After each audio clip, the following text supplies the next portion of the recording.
Ithra, one of the co-organizers of the Y20 2020 Summit, has produced 7 talk shows for you. I do recommend that you take time to watch them. Great content, fun and inspiring interviews with young people. Now, we heard a very strong call to action on behalf of children from Nobel laureate Kailash Satyarthi to educate yourself, to take action on behalf of those who cannot. Because inclusivity means including everyone and leaving no one behind. Now, another way to become more inclusive is to educate yourself, to seek to understand, to learn about other ways of life through interacting with people from around the globe. 75% of those surveyed by the Global Youth Index said that it was important to learn about diverse people. However, only 11% had a chance to study abroad. COVID-19 travel restrictions are not making that any easier. So what now? To take us through this next session, calling on youth platforms, enabling a global mindset, I'd like to welcome Y20 organizer from France, Thomas Friang.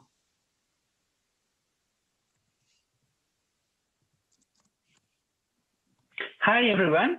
My name is Thomas Friang. I'm the CEO of the Open Diplomacy Institute, and I'm very proud to chair that session with 3 fellows, as I was actually the first chair of the Y20 10 years ago, and the chair of the Y7 last year. I share that session with 3 amazing people to talk about how we can enable a global mindset. On the table, we will discuss that theme with Venery Kang. She's the founder and president of the US Asian Youth Council. She also has been very much involved in the UN system as a youth ambassador for the Mental Saving Center. She is rooted in Cambodia and in the US, which she has represented at the G7 last year. I also have on that panel Yemi Bevington Ashai. Yemi is from Nigeria. He's the president of the United People Global, and he has crafted and created the Global Shapers community for the World Economic Forum some years ago, which is also an amazing achievement we will have to use and discuss in that session. And we also have Dr. Jordan Abdi. Jordan is the Chief Operating Officer of the Future Leaders Network from the UK. Thank you, everyone, for being with us. It's an honor to share that panel with this 3 amazing global citizens. And as we mark the 10th anniversary of the Y20, and as we also mark the 17th anniversary of the UN, it is actually not a party. We are meeting online, but that's not the issue. We are mostly witnessing increasing tensions at the global stage. We are seeing global cooperation backsliding, and that even prevents us from addressing the pandemic as we should do, which though affects us all the way. So that question about calling youth on platforms and global institutions is very important. My first question goes to Yemi and Venery. Do you truly believe that there is indeed a global mindset that we can enable? That question goes for Yemi first. Is that truly a global mindset? Thank you so much, Thomas, and it's such a privilege to be here. You caught me by surprise, because when you started, I was really thinking ladies first, and I was now caught. My principles or respecting my host. Venery, would you like to go first? Well, then, Venery, is there in the perspective of yours as a citizen involved both in the US, of course, and rooted in Southeast Asia because of the role of the organization you're leading, do you think that there is a global mindset? And I was curious about hearing of Yemi first, but Venery, since you're also a US citizen, I'm asking the question because we feel that the US president in that very moment has felt very absent from the table of leaders. Of course, Thomas. And Yemi, of course, I will gladly go first. Thank you so much for being so kind for that. I think there are two mindsets that are currently running parallel to one another, a global mindset and an us versus them mindset. For those with a global mindset, we value a multilateral approach to global issues, recognizing the intersectionality of policy and the importance of uplifting communities around the world so that we may one day say we left no one behind. But for every major global movement or widely accepted mindset, there runs a counter argument, a loud minority that sets communities and institutions against one another. For the us versus them camp, they see cooperation, multilateralism, a global mindset as slowing down the process. When you scratch the surface of what they mean by progress, it is often policy and rhetoric that is grounded in personal gain. So we must reject this type of mindset because it is the small wins, the small gains, that progress that will result in long-lasting and meaningful change. A global mindset is grounded in the idea that there are solutions to major problems, but they are not going to be solved by individuals or bilateral agreements. It's going to take all of us collectively to ensure that the future is something that we can all be proud of. That's my answer, Thomas. Yeah, and in that sense, there is a lot to talk about in the difference of those two paradigms. And Yemi, you've been crafting another global community. I'd say a sister community to the Y20 community, which is the Global Shapers. And the Global Shapers have a global mindset, I heard. So I desperately hope that you will say, yes, there is a global mindset. But that's not longer my question. So what is it exactly? How does it operate? What does it mean exactly? Thank you very much, Thomas. I love everything Valerie said, very eloquently put. So I fully want to endorse that. In my own response, I would say yes. So Thomas, you can relax, you can breathe. The answer is yes. In everything I've seen, even when I've gone to the most local places, and I've been to many local places, there is a global mindset. And if you want to put some hard data on this, I created something called the Shapers Survey, which we ran for 3 years. In the final year that I was involved, it reached 185 countries and territories, more than 30,000 responses.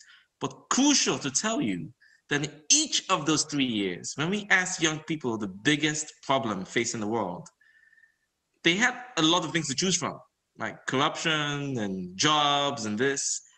They always went for the destruction of nature and climate change. Every single year, this was the undisputed #1 response. Is there a global mindset? Yes. You don't answer nature and climate change if you're not thinking big. At the same time, much as Valerie explained, there is something else happening. And I want to put a spotlight here on the feeling of powerlessness, the feeling that, somebody else is controlling your life, your destiny, the feeling that you don't matter. That is a terrible feeling. If you've ever had that feeling, it's awful. And too many people have that feeling. And so the reaction to that feeling is, you know what? I'm out, Get me out of this thing they call the EU. I want to make my own law, right? You know what? I'm out. We'll negotiate our own trade deals. I want to secede from my country. Let my state become a country. I want my own passport. You see this everywhere. And so this is existing, if you like, side by side with what I would say. Yes, there is a global mindset, but if people feel powerless in this global society we've built, then they want out. And that's very interesting, Yemi. Let me pick a bit from here. This global mindset, it is grounded on the very principle of interdependence between nations and people, right? And it is actually what brings us as one as humanity. So since when we've acknowledged that, when we have recognized that, and many of us have indeed put that principle at heart of our action, what is it the purpose of that global mindset? What does it serve? How can we leverage it? That's the question I want to ask to Jordan. Jordan, you're also a global member of the Global Shaper. You've also been a delegate to the Y20 and the Y7. Jordan, how can we use that global mindset to deliver faster on the UN SDGs, for example? Absolutely, and thank you, Thomas. I mean, first, I want to sort of say, fully endorse everything Yemi and Valerie have said. They've really hammered the point home. I think the only thing that perhaps I would add to the global mindset value is that very few challenges we face today actually pertain to individual countries. Pandemics, as Yemi highlighted, climate change. We look at autonomous technology, completely throwing off job security for the future. I mean, these do not have borders, and these challenges affect everyone from Beijing to Belarus to Bulgaria to London to the US. And I think part of the reason why we need a global mindset is not because we need to become a single people with single traditions or cultures. We don't need to necessarily all harmonize in our identities. We need to harmonize in our approach to common problems. We can all take our individual approaches and try and solve these challenges alone, but we know that we're going to tackle them better, stronger, and we know in many of the cases it's the only way to tackle these challenges. And if we take climate change, for an example, we look at the ecological disaster that's already happened, in many cases irreversible. There is no way a wealthy European country or the US can solve these problems because much of the ecological disaster are not in those borders. And they have significant, substantial follow-on crises down the global value chain that affect everyone on the planet and all future generations. And so when I think about what is the value of these global mindsets, how can they be leveraged? I don't think it's a case of whether they add any value in and of themselves. I think they're absolutely essential as a foundation before we can even begin to think about solving these challenges. And I think climate change really tackles and touches on that really, really, really well. But I mean, it's not the only one. The pandemic this year is a classic example of having to assemble and organize globally. When you think of what's coming in the next 20 years, I mean, there's so much excitement around the technology that's coming and all these intersections between how they multiply their effects, whether you think about networks on social media, when you think about autonomous vehicles, when you think about nanotechnology and CRISP, they're all going to bring unique challenges that we never saw coming, much like this pandemic. And it's not a case of us preempting those and necessarily being prepared of ourselves. It's being ready to work together to solve them. And I think having that global mindset empowers us to be able to solve them. And Jordan, you've been using the term approach, which is a methodological term, and I want to pick up that term to turn back to Yemi. Yemi, there is a global approach that we are celebrating this year, not only the Y20 approach, which is putting together young people to face up with global leaders. It's also the UN SDG approach, the global framework for addressing transnational challenges. We mark their 5th anniversary. How do you, at your organization, use the global goals, the UN Sustainable Development Goals, to kind of design an approach that means that meets the targets of everyone in respect of their different identities? Thank you so much, Thomas, for that beautiful question. I have so many answers for you. All right, I'll give you one, but I've got so many in the interest of time. For anyone watching this, please stay close, okay? I'm obsessed with action, so I'm not going to leave you today without action tips. But let me answer Thomas's question. So we use the SDGs. The SDGs are in our statutes at United People Global, and we use them all the time. But one really powerful way that directly answers Thomas' questions is we train UPG sustainability leaders, and we are training 500 in 2021. The applications are open right now. Today, I think we've already hit, it's only been open 2 weeks. We already hit 600, I think, applications from all over the world. Now, apply. The website is upglive.org/UPG sustainability. And what we do is we train people. As you know, we use the SDG definition. So it's all 17 goals. So it's very wide. If you're a young person listening to this and you don't know what the SDGs are, let me assure you, think about something you care about. It's in there. Anything you care about. And so we train people on how to take action on things they care about. Once they're trained, they do two things. One, they train other people, and two, they lead a local project in their organization or in their community. We ran this last year. We trained only 60. Those 60 people are live and active right now. Those 60 people have trained 4,000 people already and counting. How many do you think 500 will train? And will you be one of those 500? And so that's definitely a direct answer to your question, which connects the SDGs as a framework to ways that we help people take action. Well, Yemi, that's a wonderful way, a wonderful anniversary gift for Jeff Sachs, who is the president of the UN SDSN and has gathered along with Ban Ki-moon to craft the SDGs. I'll pass on the message to him.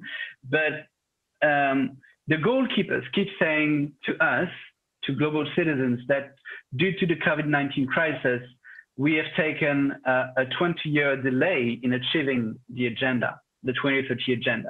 So I'm asking back to Venery.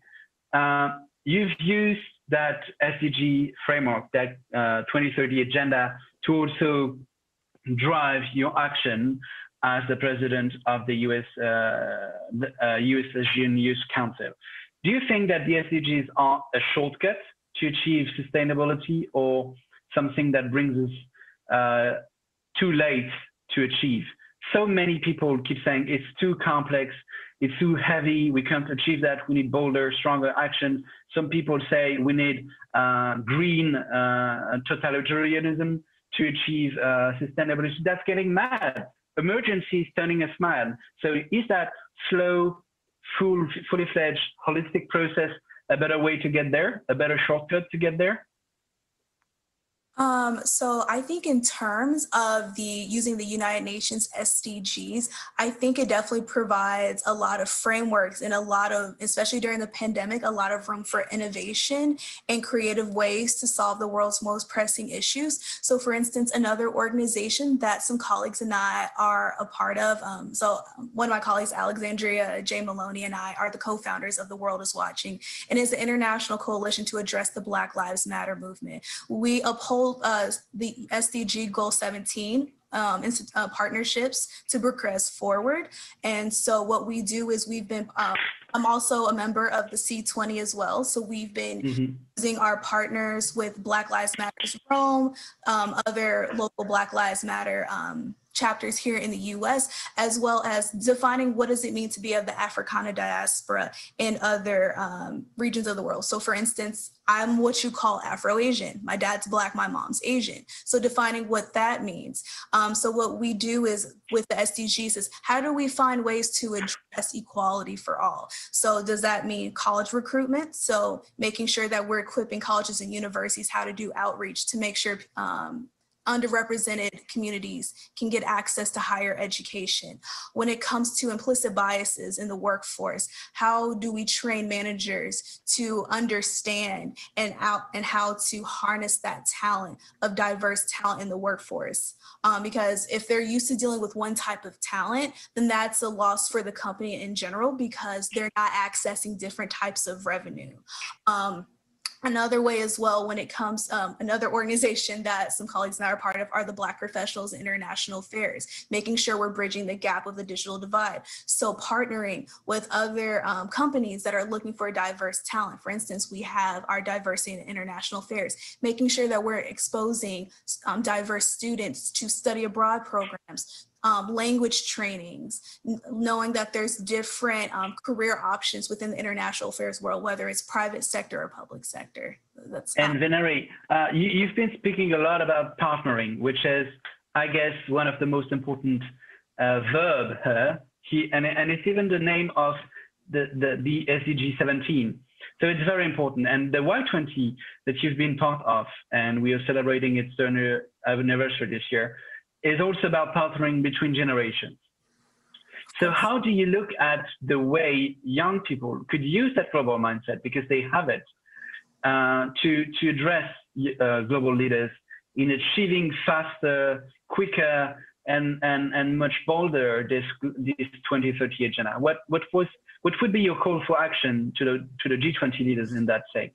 So my call to the G20 leaders is holding them accountable. I know last year for our 2019 communique, we emphasized to advocate for small to medium-sized enterprises to compete in the global markets. That was one of the factors, which is why the US-ASEAN Council was created. When I was going around Temple and Cambodia, New Year, I started seeing a lot of small businesses, primarily started by the elderly, and there was a lack of access to resources for loans, for mentorship programs, for cross communications between different businesses to uphold and support each other. So what I started is kind of serving as a middleman. We have a part of the government here in the US called the Small Business Administration. The US United States Trade Representative's Office also has a program with some private sector companies that are looking to partner with the small businesses. So my call to action is, if this is what you're going to say that you're going to do, is to advocate for the small to medium-sized enterprises, make sure that you're partnering with people that have access to the markets that you're looking to support. And Yemi, that's beautiful. We have questions from the audience that brings me back to the same idea of accountability, but I want to ask it to Yemi. Yemi, you've been acting at the global level. You've also been speaking about the local action. So if we were not addressing the G20, but maybe the top 20 of the most important mayors on the ground or regional leaders, what would be your call for action as a young leader acting in that arena? Thank you. Man, there's so many. But I would say listen to young people. And I've dealt with a lot of mayors and a lot of people at the global and local level. And some of them do want to engage young people. Some of them do. So for those who want to, awesome. But then they don't know how. So then I'd invite them to reach out to youth networks, maybe like the Y20 and many other good ones, because you can help with the how. Because there are many good leaders out there who want, but they sincerely don't know how. So I'd say they should reach out. But then for those who don't want to, and sadly I've met too many of those, my call to action is please listen to young people and at least give it a shot, right? And if it's so risky in your mind, then reach out to an established network, an established organization that can make it safer. I would also say empower young people. We talk about affirmative action in many contexts, whether it's for Black South Africans or it's for women. We need affirmative action for young people. Absolutely. Like, government is the biggest employer in many countries, and that's local, state, national level. So if I'm speaking to you at any level, don't be passing the buck. If you're a mayor, don't talk about the president should. Please do what you can. Have an affirmative action plan for young people, right? And that means, for example, you issue contracts for your suppliers, for government services. Have a quota for organizations run by young people. It will make such a huge difference, right? We keep telling young people, okay, fine, there's no jobs, be an entrepreneur. You go be an entrepreneur, but nobody wants to give your company business. What are you supposed to do? And Yemi, we've been getting from the why question, why is it so important to have that global mindset, to the how question. And now I guess that's the most tricky question. So I'd like to turn to all of you guys, Jordan, Venari, and then Yemi in that order, is that if you were facing tomorrow the G20 chair of the year, which is the king of the Kingdom of Saudi Arabia, what advice would you tell him to help him in the way to connect to young people? Obviously, he has the Y20 in hands, but it's more about, it's much more than the Y20. It's getting the how in the DNA of governance. So what would be the one advice that you would give him to listen carefully to youth and to trust young leaders? What would be the advice? Jordan. Thank you, Thomas. That's a big question. I think for me, the number one priority would be there are plenty of youth networks, so many youth engagement groups, so many youth networks across the world at local, national, and state level. And I would say to take it to the next level, they need to be empowered. And to be empowered, they need resources. They have the energy, they have the young people, they have the numbers and the mission. What they need from leaders is the resources, not necessarily a lot of resources, the resources to take their mission and bring it to reality. So that's empowerment. Zanari, what's your call? I would say more investment into youth communities. So making sure that, are there more scholarships for youth to have, that monetary resource to go to school? Are there going to be more opportunities for youth to actually not have to take an unpaid internship to meet the necessary connections to make the next role? And then in areas where they may not have internet access, making sure that there's proper infrastructure and proper technology so they can have direct access to apply to opportunities like the Y20. Thank you, Venerate. Yemi, I would like to hear in 10 seconds your call, because we have to be very close and respectful of the agenda. So unfair. 10 seconds. I would speak directly to young people. All right, so he can get in touch with me. Young people, in 10 seconds, I got some pointers for you. Number one, invest in yourself. Don't ask anybody to do stuff for you if you're not investing in yourself. That means your own education, discipline, books, exposure. Number two, do not fight alone. The more important whatever it is you're doing, the more help you need. If you want to succeed, don't fight alone. Number three, help each other. Number four, know what you stand for, not just what you don't stand for.